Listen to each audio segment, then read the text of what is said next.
శ్రీ మహాగణాధిపతయ నమః. శ్రీ గురుభ్యో నమః. అతి మనోహరమైన శ్వేతదీపంలో ఉన్న నారాయణ్ణి దర్శించడానికి ఒకప్పుడు నేను అంటే నారదుడు వెళ్ళాను. సప్తస్వరాన్వితంగా సంవేదం గానం చేస్తూ మహతిని మ్రోగించుకుంటూ వెళ్ళాను. చతుర్భుజుడు, శంఖచక్ర గదాన్వితుడు, కౌస్తుభోరస్కుడు, పీతాంబర పరాధీనుడు, ముకుటాంగద వరాజితుడు శ్రీ మహావిష్ణువు రమాదేవితో విలాసంగా క్రీడిస్తూ కనిపించాడు. నన్ను చూస్తూనే లక్ష్మీదేవి అంతర్హితురాలయ్యింది. సర్వలక్షణ సంపన్న, సర్వభూషణ విరాజిత, రూప యవ్వన విలాస గర్విత, పరాచామీకర ప్రభ అయిన ఈ నారీతిలకం నన్ను చూసి చటుక్కుని ఇంట్లోకి వెళ్ళిపోయింది. కారణం ఏమిటి చెప్పమా అని వాసుదేవుని అడిగాను. అద్వనాభ, నన్ను చూసి లక్ష్మీదేవి అంతర్గృహంలోకి వెళ్ళిపోయింది. కారణం ఏమిటి? నేను విటుణ్ణి కాను, దూర్తుని అంతకన్నా కాను, కేవలం తపస్విని, చిత్రేంద్రియుని, జితక్రోధుణ్ణి, జితమాయాగుణ్ణి. ఇలాంటి నన్ను చూసి లోపలికి ఎందుకు వెళ్ళిపోయింది? విష్ణుమూర్తి చిద్విలాసంగా నవ్వి, నారదా, ఇది ఇంతేనయ్యా. పతి తప్ప మరి ఇంకే మగవాడైనా పత్నికి పరాయివాడే. పరపురుషుడు ఎదుట నిలబడకూడదు అన్నది పతివ్రతల నీతి. ఎంతటి విద్వాంసులైన, జితేంద్రులైన, నిరాహారులైన, మహాయోగులైన మాయను జయించడం అసంభవం. నేను జితేంద్రియుణ్ణి, జితమాయాగుణుణ్ణి అని నువ్వే అన్నావే. ఆ మాట దేవతలకైనా అనుకోదగింది కాదు. నువ్వేమిటి, నీ తండ్రి, నేను, శివుడు కూడా మాయను జయించలేం. శంఖసనందాది మునింద్రులే అది సాధ్యం కాలేదు. నువ్వనగా ఎంత? దేవ మానవ తిర్యకుల్లో ఏ రూపాన్ని, ఏ శరీరాన్ని ధరించినప్పటికీ అది చాలు మాయను జయించలేము అనడానికి. త్రిగుణాత్మక శరీరంలో ఇమిడి ఉన్న తర్వాత మాయను ఎవరు కానీ ఎలా జయించగలుగుతారు? అసంభవం. కాలమే మాయాస్వరూపం. అది రూపరహితమైన రూపాలను చేస్తుంది. విద్వాంసుడైన, మూర్ఖుడైన, మధ్యస్థుడైన శరీరధారి ప్రతివాడు మాయా వివసుడే. అదే అతడికి స్వభావాన్ని బట్టి కర్మను అనుసరించో వికలుణ్ణి చేస్తుంది. దాని చేష్టితాలు పరమ దుర్జయాలు. నీకు నాకు అందవు. వ్యాస మహర్షి, దేవదేవుడు, జగన్నాథుడు అనిపించుకుంటున్న శ్రీమన్నారాయణుడు ఇలా చెబుతూ ఉంటే నేను చాలా విస్మయం పొందాను. మాయా విలాసనాన్ని సమగ్రంగా తెలుసుకోవాలనుకున్నాను. అడిగాను, వాసుదేవ, సనాతన, జగన్నాథ, రమాపతి, మాయాస్వరూపం ఏమిటి? అది ఎటువంటిది? దాని బలం ఎంతటిది? ఎక్కడుంటుంది? ఆధారం ఏమిటి? ఇదంతా దయచేసి వివరించు. ఆ మాయాదేవిని దర్శించాలనుకుంటున్నాను. దర్శింపజేయి, సమ్యక్ జ్ఞానం ప్రసాదించు. నారద, ఏం చెప్పమంటావు? ఎంతని చెప్పమంటావు? మాయాదేవి త్రిగుణస్వరూప, అఖిలధార, సర్వజ్ఞ, సర్వసమ్మత, అజేయ, అనేక రూప, సర్వవ్యాపిక. చూడాలంటున్నావు కదా, సరే. గరుత్మంతుడిని అధిరోహించు, ఇద్దరం కలిసి వెళ్దాం. అజితాత్మలను కనిపించని మాయా మహాదేవిని నీకు చూపిస్తాను. చూసిన తర్వాత విషాదానికి లోనవుతామేమో. మనస్సును దృఢపరచుకోవాలి సుమా అని విష్ణుమూర్తి నన్ను హెచ్చరించి గరుత్మంతుడిని స్మరించాడు. గరుడు ప్రత్యక్షమయ్యాడు. ఇద్దరం అధిరోహించాం. వాయువేగంతో బయలుదేరాం. మహారణ్యాలు, దివ్య సరస్సులు, పవిత్ర నదీ జనాలు, పర్వత శ్రేణులు, పల్లి పత్తగామాలు, ఆశ్రమాలు, వాపీతటాకాలు, నానావిధ పక్షి మృగజాతులు అన్నింటినీ తిలకిస్తూ దాటుకుంటూ కన్యాకుబ్జ సమీపానికి చేరాం. అక్కడ ఒక అతిలోక సుందరమైన సరస్సు కనిపించింది. నిండా వికసించిన రంగురంగుల పద్మాలు, హంసకారండవ చక్రవాది జలపక్షి సమూహాల కోలాహలాలు, తుమ్మెదల జుంకారాలు, స్వచ్ఛంగా నిర్మలంగా ఉన్న మధుర జలం క్షీరో సముద్రోదకంతో పోటీ పడుతున్నదని అనిపిస్తుంది. ఆ దివ్య సరోవరాన్ని చూసి శ్రీ మహావిష్ణువు ఇందులో స్నానం చేసి కన్యాకుబ్జ పట్టణంలోకి ప్రవేశిద్దామని గరుత్మంతుడిని కిందకు దిగమన్నాడు. గరుడు ఆ సరోవర తీరంలో మెల్లగా వెళ్ళాడు. శ్రీహరి ముందుగా దిగి నా చూపుడు వేలు అందుకుని నన్ను దింపాడు. సరోవర సౌందర్యాన్ని ప్రశ్నిస్తూ ఒడ్డుకు తీసుకెళ్ళాడు. అక్కడ చెట్టు నీడలో విశ్రమించాడు. నారద, ముందు నువ్వు స్నానం చేయి, తర్వాత నేను చేస్తాను అన్నాడు. సరేనని నేను సరోవరం వైపు చూపులు నిగుడించాను. సజ్జన హృదయాల్లో నీళ్లు నిర్మలంగా ఉన్నాయి, పంకజ పరాగాలతో పరిమళిస్తున్నాయి అని జలాలను మెచ్చుకుంటూ నా మహతీవేణ్ణు మృగాజనాన్ని తీసి శ్రీహరి సన్నిధిలో ఉంచి కొత్తరేవు కదా అని సంశయిస్తూ మెల్లగా సరోవరం దిగాను. కాళ్ళు చేతులు కడుక్కుని సిక్క విదిల్చి ఆచమించి ఇంచుమించు లోతుకు వెళ్ళి స్నానానికి ఉపక్రమించాను. విష్ణుమూర్తి గట్టును కూర్చుని అంట తిలకిస్తూనే ఉన్నాడు. అలా ములిగానో లేదో నాకు పురుష రూపం పోయి స్త్రీ రూపం వచ్చేసింది. ఆశ్చర్యంతో కలవడపడ్డాను. రాబంత తేరుకుని గట్టువైపు చూద్దును కదా, శ్రీహరి నా వీణాన్ని కృష్ణాజనాన్ని తీసుకుని గరుత్మంతుడిని అధిరోహించి తురుమన్నాడు. సర్వలాలంకారతో భూషితమైన స్త్రీరూపం రాగానే నాకు పూర్వ పురుషుకు స్మృతి క్షణంలో మటుమాయమైంది. జగన్నాథుణ్ణి మర్చిపోయాను, మహతీ కృష్ణాజనాన్ని మర్చిపోయాను. మోహిని రూపంలోనితో సరోవరం నుంచి బయటికి వచ్చాను. గట్టు మీద నిలబడి ఆ సరస్సును మరోసారి పరిశీలనగా చూశాను. స్వచ్ఛంగా నిర్మలంగా ఏమి ఎరగనట్టే ఉంది. ఈ వింతేమిటి చెప్పమా అని ఆశ్చర్యపోతూ నిలబడ్డాను. ఏం చెయ్యాలో ఎటుపోవాలో తోచక దిక్కులు చూస్తున్నాను.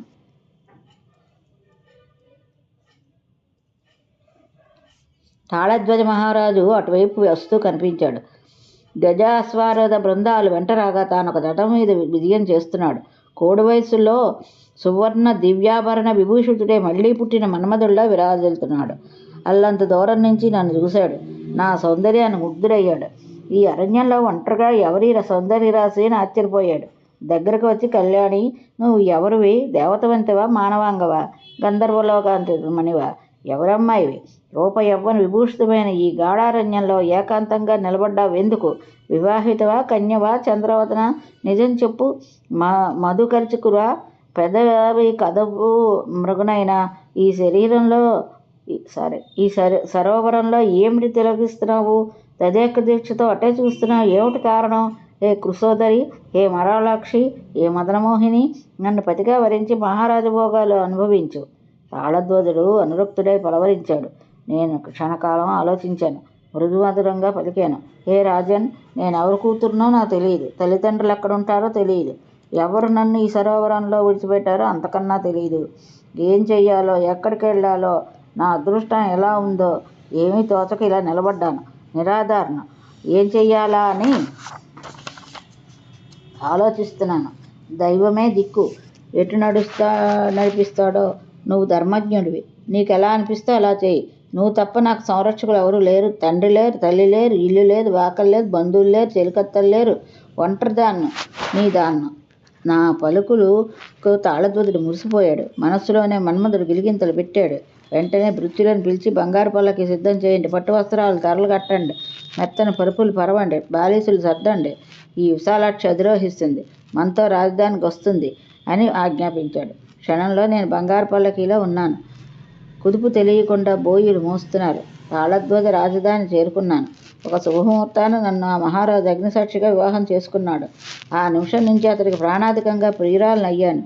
సౌభాగ్య సుందరి అని నామకరణం చేశాడు. అనుక్షణము అలాగే పిలిచేవాడు. కామశాస్త్రం చెప్పిన రీతిలో నిరంతర భోగ విలాసాలు తాళధ్వజుడు రేయింబౌళ్ళు నాతో గడిపాడు. రాజకార్యాలన్నీ మంత్రులకు అప్పగించేశాడు. కామ కళారతుడై కాలానికి కళ్ళెం వేశాడు. ఉద్యానవనాల్లో, సరోవరాల్లో, వాపీకూట తటాకాల్లో, గిరికందలాల్లో, గిరిశిఖరాల్లో, మహాసౌధాల్లో వారణీ మదమత్తుడై నాతో శృంగారకేళి విలాసాల్లో తేలియాడాడు. వ్యాస మహర్షి, నిజం చెప్తున్నాను, నేను అలాగే తన్మయత్వం చెందాను. క్రీడారస వశీకృతం అయ్యింది నా అంతరంగం. నా పూర్వ శరీరం కానీ, పురుషరూపం కానీ, మునిజన్మ కానీ ఏమీ జ్ఞాపకం రాలేదు. అతడు నా పతి, నేను అతడికి పత్నిని, పట్టమహిషిని. విలాసాలు తెలిసిన ప్రియవల్లభుడు జీవితం సఫలమయ్యింది. యవ్వనవతిత్వం చరితార్థమయ్యింది. 12 సంవత్సరాల దాకా క్షణంలో గడిచిపోయాయి. నేను గర్భం ధరించాను. రాజుగారు ఆనందానికి అవధులు లేవు. పేద విప్రులను రావించి యథావిధిగా గర్భ సంస్కారాలు జరిపించాడు. నా మనసు ఎప్పుడు ఉల్లాసంగా ఉండేందుకు అన్ని జాగ్రత్తలు తీసుకున్నాడు. గర్భిణులకు రకరకాల కోరికలు పుడతాయట. దాపరికం లేకుండా అడుగు, నీ కోరిక ఏదైనా సరే తీరుస్తానంటూ రోజు ప్రేమగా నిర్బంధించేవాడు తాళధ్వజ మహారాజు. కానీ సిగ్గుతో ఏనాడు ఏదీ అడగలేదు. 10 నెలలు నిండాయి. 12 కొడుకు పుట్టాడు. గ్రహ నక్షత్ర తార లగ్న బలాలు చాలా శుభప్రదంగా ఉన్నాయి. రాజు నేను ఎంతగానో సంతోషించాం. రాజ్యమంతటా ఉత్సవం ప్రకటించాడు. జాతకర్మలు మహావైభవంగా జరిపించాడు. వీరవర్మ అని నామకరణం చేశారు. 2 ఏళ్ల తర్వాత మళ్ళీ గర్భం ధరించాను. సర్వలక్షణ సంయుక్తుడైన మళ్ళీ మగపిల్లవాడే జన్మించాడు. ఇత్తడికి సుధన్వుడు అని పేరు పెట్టాడు. అలాగా మొత్తం 12 మంది మగపిల్లలు కన్నాను. వాళ్ళు ఆలనా పాలనాతో నేను పూర్తిగా సమ్మోహంలో మునిగిపోయాను. ఆ తర్వాత మరో 8 మందిని ప్రసవించాను. నా గార్హస్థ జీవితం పరిపూర్ణంగా చరితార్థమైంది. సంబరపడ్డాను, ఎంతగానో మురిసిపోయాను. యుక్త వయసులు రాగానే అందరికీ యథాక్రమంగా వివాహాలు జరిపించాం. కోడళ్లతో, మనవలతో, మునిమనవరాలతో మనమరాండ్రతో నిరంతరము కోలాహలంగా జీవితం గడిచింది. ఒక్కోసారి వీళ్లకు చిన్న చిన్న అనారోగ్యాలు చేయడం, దానికి నేను విలవల్లాడిపోవడం, మరొకప్పుడు వీళ్ళలో వీళ్ళు కలహించుకోవడం, నేను బాధపడడం, కోడళ్ళ తగువులు, మనమళ్ళ గిల్లిగజ్జాలు, మనమరాండ్రుల ఆటపాటలు, సుఖదుఖాల సమ్మిశంగా సాగుతున్న సంసార మహార్ణవంలో నిండా మునిగిపోయాను. పూర్వపు విజ్ఞానము, శాస్త్రజ్ఞానము అంతా మరుగున పడిపోయింది. స్త్రీ స్వభావంతో, ఇంటి పనులతో తలమునిగిపోయాను. నాలో ఒక అహంకారం బయలుదేరింది. నా పుత్రులు మహాబలశాలులు, నా కోడళ్ళు గుణవంతురాండ్రు, నా మనవలు మనవరాండ్రు ఆరోగ్యవంతులు. ఈ లోకంలో నాకన్నా ధన్యురాలెవరు అన్న ఇలాంటి ఆలోచనలతో అహంకరించానే తప్ప, అయ్యో నేను నారదుణ్ణి, భగవంతుడు కదా, భగవంతుడు వంచాడు, ఇలా ఆడదాన్నై సంసార కోపంలో పడిపోయాను కదా అని ఏనాడూ విచారించలేదు. అటువంటి ఆలోచనలనే రానేలేదు. కృష్ణద్వైపాయన, నేను మహారాజ్ఞిని, శుభాచారణ, బ్రహ్మపుత్రవతిని, పతివ్రతను, పరమధన్యురాలిని కదా అనుకుంటూ సంసార సమ్మోహమే పొందాను. శతాధిక సంవత్సరాలు సంతోషంగానే గడిచాయి. ఒక రోజున మహాబలవంతుడైన ఒక శత్రురాజు మా దేశం మీదకి దండెత్తి వచ్చాడు. చతుర్విధ సైన్యాలతో కన్యాకుబ్జాన్ని చుట్టుముట్టాడు. నా పుత్రులు పౌత్రులు యుద్ధానికి సన్నిధులై రణరంగానికి వెళ్ళారు. ఘోర సంగ్రామం జరిగింది. కాలయోగం కలిసి రాలేదు. రణరంగానికి వెళ్ళినవాడు మరి తిరిగి రాలేదు. తాళధ్వజ మహారాజు ధైర్యం కోల్పోయాడు. దుఃఖిస్తూ అంతఃపురానికి వచ్చాడు. నేను దుఃఖం తట్టుకోలేక రణరంగానికి పరుగు తీశాను. పుత్రపౌత్రుల కళేబరాలను చూసి దిక్కులు పిక్కుటెళ్ళేలాగా బోరున విలపించాను. శత్రురాజు తాను వచ్చిన పని అయిపోయిందన్నట్టుగా వెందిరిగి వెళ్ళిపోయాడు. వాడిని ఎంతగా తిట్టిపోసానో నాకే తెలియదు. ఆ పుత్ర, ఆ పౌత్ర కథ అంటూ ముచ్చెక్కినట్లుగా నోరు నెత్తి బాదుకుంటూ నేల మీద పడి దొర్లి ఏడ్చాను. దేవుడు ఎంత దుర్మార్గుడు, ఎంతలో ఎంత చేసాడు అంటూ అలమటిస్తున్నాను. అదే సమయంలో మధుసూదనుడు ధవళ వస్త్రసారి అయిన ఒక వృద్ధ బ్రాహ్మణుడుగా నా దగ్గరికి వచ్చాడు. తన్వంగి, ఎందుకు ఇంతలా దుఃఖిస్తున్నావు? ఇప్పుడు ఏం జరిగింది? ఒకనొక భ్రమ బట్టబయలైంది కదా, అంతే కదా. పతి అని, పుత్రులని, పౌత్రులని, గృహమని మోహం పెంచుకున్నావు. నువ్వెవరివి? వీళ్ళెవరు? ఏ తల్లి బిడ్డలు? ఒక్కసారి వాస్తవం ఆలోచించు. కళ్ళు తెరు, దుఃఖం తొలగిపోతుంది, మనసు కలత తీరుతుంది. లే, స్నానం చేసి బిడ్డలకు నీళ్లు వదిలిపెట్టు. పరలోకగతులకు మర్యాద రక్షణ కోసం తిలలు విడిచిపెట్టు. ఇలాంటప్పుడు తీర్థాల్లో స్నానం చెయ్యాలి, ఇళ్లల్లో కాదు. ఇది ధర్మశాస్త్ర నిర్ణయం. ఆ వృద్ధుడి మాటలు నన్ను ఓదార్చాయి. రణరంగం నుంచి లేచి భర్తతో బంధువులతో యువతలకు వచ్చాను. వృద్ధ బ్రాహ్మడి వెంట నడిచాను. ఒక దివ్య సరోవరం చేరుకున్నాను. అమ్మాయి, ఈ సరోవరంలో స్నానం చేయి. ఇది పుణ్యతీర్థం. ఇక దుఃఖించుకో. చేసే ఉత్తర క్రియలు వ్యర్థమైపోతాయి. ఇప్పటికే నువ్వు ఎన్ని జన్మలెత్తావో, ఎందరు పుత్రులను ప్రసవించావో ఒకసారి ఊహించు. అన్నీ లెక్కలు వేస్తే కోట్ల సంఖ్యలో నీ పుత్రులు పుత్రికలు మరణించి ఉంటారు. భర్తలు, తండ్రులు, సోదరులు, మనవలు, మనవరాండ్రు, కోడళ్ళు, అల్లుళ్ళు, వీళ్ళల్లో ఎవరి కోసం నువ్వు దుఃఖిస్తున్నట్టు? ఇదంతా ఒక భ్రమ, మనస్సు కల్పించిన మధురమైన భ్రమ. కట్టకడపటికి జీవుడు తట్టుకోలేనంత దుఃఖాన్ని మిగిల్చిపోయే సుందర స్వప్నం. బుద్ధవిప్రుడి మాటలు వింటూ ఆ పుణ్యతీర్థంలో స్నానానికి దిగాను. మునగడంతోనే పురుషుడుగా మారిపోయాను. గట్టువైపు చూదును కదా, శ్రీ మహావిష్ణువు నా వేణ్ణో కృష్ణదీనాన్ని చేతలు పట్టుకుని నా కోసం ఎదురు చూస్తున్నట్టుగా నిలబడ్డాడు. ఆ క్షణంలో మళ్ళీ నాకు అంత జ్ఞాపకం వచ్చింది. నేను నారదుణ్ణని, శ్రీహరితో కలిసి గరుడు మీద ఇక్కడికి వచ్చానని, ఆ సరస్సులో మరొక రేవులో మునగ్గా స్త్రీగా మారిపోయానని, శ్రీహరి నన్ను ఇలా విమోహపరిచి మాయాస్వరూపాన్ని తెలియజెప్పాడని ప్రత్యభిజ్ఞ కలిగింది. నారదా, పైకి రా. ఎంతసేపు నీ స్నానం? ఇంకా ఏం చేస్తూ ఉంటావు? నీళ్ళలో నిలబడి అంటున్నాడు. గట్టు మీద నిలబడ్డ శ్రీహరి. నారదుడిగా మారిపోయిన నన్ను చూసి తాళధ్వజ మహారాజు ఆశ్చర్యచకితుడైపోయాడు. నా భార్య ఏమైంది? ఎటు మాయమైంది? ఈ మునిసత్తముడు ఎవరు? ఎలా ఊడిపడ్డాడు? మమ్మల్ని ఇక్కడ తెచ్చిన వృద్ధవిప్పుడు ఏడి? ప్రియా, నన్ను విడిచి ఎక్కడికి వెళ్ళిపోయావు? ఎలా వెళ్ళగలిగావు? పుత్రశోకంతో పరిచూపిస్తున్న నన్ను ఒంటరిగా విడిచిపోవడానికి నీకు మనసు ఎలా ఒప్పింది? నువ్వు లేనిదే నేను జీవించలేను. నా జీవితం వ్యర్థం. నా రాజ్యము, సుఖ సంపదలు వృధా. ఏం చేసుకోమంటావు? ఎలా జీవించను? నీతో పాటే నా ప్రాణాలు కూడా తీసుకుపోలేకపోయావా?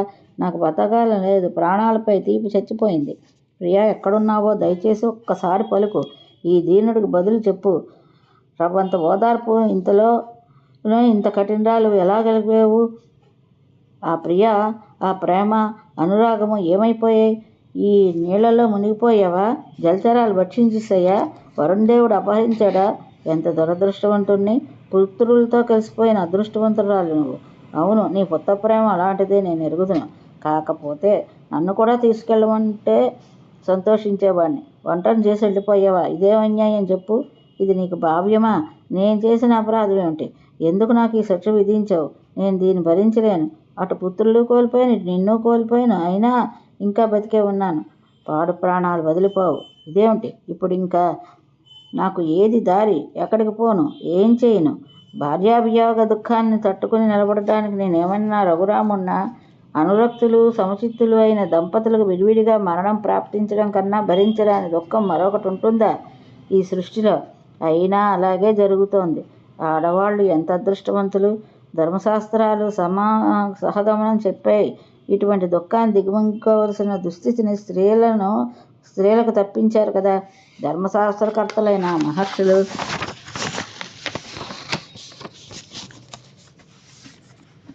వరదలా పొంగికొస్తున్న దుఃఖాన్ని ఆపుకోలేక బేలగా విలపిస్తున్న తాళధ్వజ మహారాజుని చూసి శ్రీహరికి హృదయం దవించింది. మెల్లగా చెంతకు చేరాడు. రాజేంద్ర, ఏమిటి దుఃఖిస్తున్నావు? ఎక్కడికి వెళ్ళింది నీ ప్రియాంగన? నువ్వు శాస్త్రాలు చదవలేదా? ఏ పండితులను ఆశ్రయించలేదా? ఆమె ఎవరు, నువ్వెవరు? సంయోగం అంటే ఏమిటి? వియోగం అంటే ఏమిటి? ఇదంతా ఒక ప్రవాహం. కలుస్తూ ఉంటారు, విడిపోతూ ఉంటారు. ఎవరి నావలో వారు దాటిపోతూ ఉంటారు. దుఃఖించి ప్రయోజనం లేదు. ధైర్యం తెచ్చుకో, ఇంటికి వెళ్ళు. సంయోగ వియోగాలు దైవాదానాలు. ఆమెతో నీకు ఇక్కడగా ఈ జన్మలోనే సంయోగం కలిగింది. సుఖాలు అనుభవించావు, బాగానే ఉంది. ఆవిడ తల్లిదండ్రులు ఎవరో నీకు తెలుసా? వాళ్ళని ఎప్పుడైనా చూసావా? లేదు. కాకతాళీయంగా కలుసుకున్నారు, అలాగే విడిపోయారు. గతం గతః. ఇప్పుడు శోకించి ప్రయోజనం ఏమిటి? ఎంతగా దుఃఖిస్తే మాత్రం పోయిన వాళ్ళు వస్తారా? ఎప్పుడైనా వచ్చారా? కాలోహి దురితిక్రమ. అంచేతలే, లేచి వెళ్ళి రాజభోగాలు అనుభవించు. యథావిధిగా పరిపాలన సాగించు. ఎలా వచ్చింది అలాగే వెళ్ళిపోయింది ఆవిడ. నువ్వు అంతే. ఎలా వచ్చావో అలాగే వెళ్ళిపో. కర్తవ్యం ఆచరించు. యోగ మార్గం తెలుసుకో. మనస్సును చిక్కబట్టుకో. ప్రాణకోటి యాతాయాతాలకు సంబంధించి వాస్తవ దృష్టిని అలవర్చుకో. భోగాలు కాలవసాన వస్తాయి, కాలవసాన పోతాయి. శోకించడం వ్యర్థం. ఇదొక నిష్ఫలమైన సంసార మార్గం. కేవలం సుఖ దుఃఖాలు ఉండవు. కేవలము దుఃఖయోగము ఉండదు. ఘటిక యంత్రంలా రెండు ఒకదానితో ఒకటి తరుముకుంటూ తిరుగుతూ ఉంటాయి. మనస్సుకి ధైర్యం చెప్పుకొని రాజ్యపాలన సాగించు. లేదా దాయాదులకు అప్పగించి వానప్రస్థం స్వీకరించు. మహారాజా, క్షణభంగరమైన మానవ జన్మ కడు దుర్లభం. అది లభించిన వారికి ఎప్పుడైనా ఏకైక కర్తవ్యం ఆత్మసాధన మాత్రమే. ఇంద్రియాలు, అవయవాలు అన్ని పశువులకు ఉంటాయి. మానవ దేహానికి అధికంగా ఉన్నది ఒక్కటే, జ్ఞానం. అంచేత జ్ఞానివై ఈ శోకాన్ని ఛేదించు. ఇదంతా ఒక మహామాయని గ్రహించు. ఆదిపరాశక్తి ఈ మాయతోనే అఖిల జగత్తును అన్ని కాలాల్లోనూ సమ్మోహపరుస్తున్నదని తెలుసుకో. వెళ్ళు. ఇంటికి వెళ్ళి హాయిగా రాజ్యం ఏలుకో. శ్రీహరి చేసిన ఉపదేశంతో తాళధ్వజుడు తేరుకున్నాడు. సాష్టాంగ నమస్కారం చేశాడు. సరోవరంలో స్నానం చేసి రణరంగంలో మరణించిన పుత్రపుత్ర బంధుగణాలకి నువ్వులు నీళ్లు విడిచిపెట్టి రాజధానికి వెళ్ళిపోయాడు. బతికి పట్టగట్టిన ఒక మనుమడికి రాజ్యం అప్పగించేసి తత్వజ్ఞానం తపస్సు చేసుకోవడం కోసం అడవులకు వెళ్ళిపోయాడు. శ్రీమన్నారాయణుడు నా వైపు చూస్తూ చిరునవ్వులు చిందిస్తున్నాడు. 2 చేతులు జోడించి నమస్కరించాను. జగన్నాథ, చాలా అందంగా వంచావు నన్ను. సంతోషం. మాయాబలం ఎంతటిదో దాని మహత్తేమిటో బాగా తెలిసొచ్చేటట్టు చేసావు. స్త్రీ రూపం పొందాను. నా అనుభవాలు జ్ఞాపకాల్లో ఉన్నాయి. అవును, ఈ సరోవరంలోనే కదా అన్నాడు మునిగాను. మునగడంతో స్త్రీగా మారిపోయాను. పూర్వ విజ్ఞానం అంతా చుట్టుకుని మాయమైపోయింది. అది ఎలా జరిగిందో అంతుపట్టలేదు. స్త్రీ రూపాన్ని పొంది సంసార సమ్మోహనంలో మునిగిపోయాను. అనురూప భర్తను పొందాను. శుచీపురందరుల రాజభోగాలు అనుభవించాను. ఇప్పుడు మళ్ళీ అదే మనస్సు, అదే చిత్తం, అదే పురాతన పురుష శరీరం. స్త్రీగా మారినప్పుడు పురుష జ్ఞానం ఎందుకు పోయింది? పురుషుడిగా మారినప్పుడు స్త్రీ రూప పరిజ్ఞానం ఎలా మిగిలింది? చాలా వింతగా ఉంది. అప్పటి జ్ఞానానాశనానికి కారణం ఏమిటో మహానుభావుడిగా నువ్వే చెప్పాలి. స్త్రీ రూపంలో రకరకాల భోగాలు అనుభవించాను. సురాపానం చేశాను. అభక్షభక్షణం, అకాల భోజనం ఇత్యాదులన్నీ చేశాను. నేను నారదుడనే స్పృహే లేకపోయింది. జరిగిందంతా ఇప్పట్లా అప్పుడు జ్ఞాపకం లేకపోయింది. కారణం ఏమిటో రవ్వంత వివరించి మహాప్రభు. నారద, ఇదంతా మహామాయా విలాసం. సర్వ ప్రాణికోటికి శరీరాల్లో అనేక దశభేదాలు ఉంటాయి. జాగ్రత్త, స్వప్న, సుషుప్తావస్థలు కాక 4వ దశ ఒకటి ఉంది. అదే మరణానంతరం మరొక శరీరాన్ని పొందడం. ఇందులో సందేహించవలసింది ఏమీ లేదు. నిద్రపోయిన మానవుడు ఏమి వినలేడు, తెలుసుకోలేడు, చెయ్యలేడు. మెలకువగా ఉన్నప్పుడే అన్నీ చేస్తాడు, అన్నీ తెలుసుకుంటాడు. నిద్రలో కూడా చిత్తానికి కదలికలు ఉంటాయి. అవే స్వప్న చలనాలు. అవన్నీ మనోభేదాలు, రకరకాల మనోభావాలు.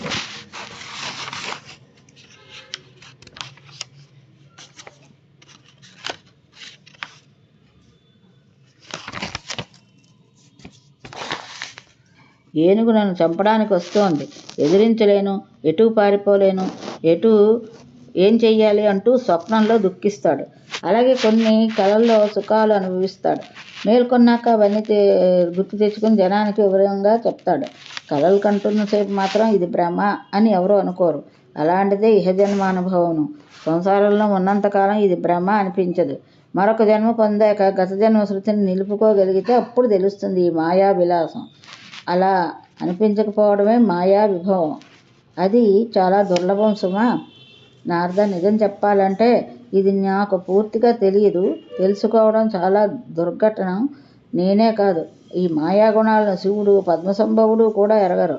నాకు తెలుసు అని ఎవడైనా అహంకరించి ఉంటే ఖచ్చితంగా వాడు పిచ్చివాడే. ఈ స్థావర జంగమాత్మైన జగత్తంతా సత్వరజ తమో నిర్మితమై, అవి లేకుండా సంసారం జరగదు. నేను సత్వగుణ సద్ప్రధానుడిని. రజోతమ గుణాల కలయిక ఎప్పుడూ ఉంటుంది. ఒకప్పుడు ఒక్కొక్క గుణం ప్రధాన భూమిగా వహిస్తూ ఉంటుంది.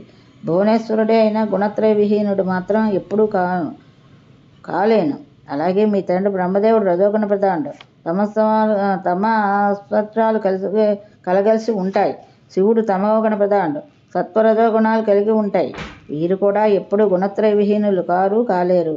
అటువంటి వ్యక్తి ఉన్నట్టు నేను ఏనాడు ఏ చోట వినలేదు, కనలేదు. ఇది ఈరోజు భాగవతం.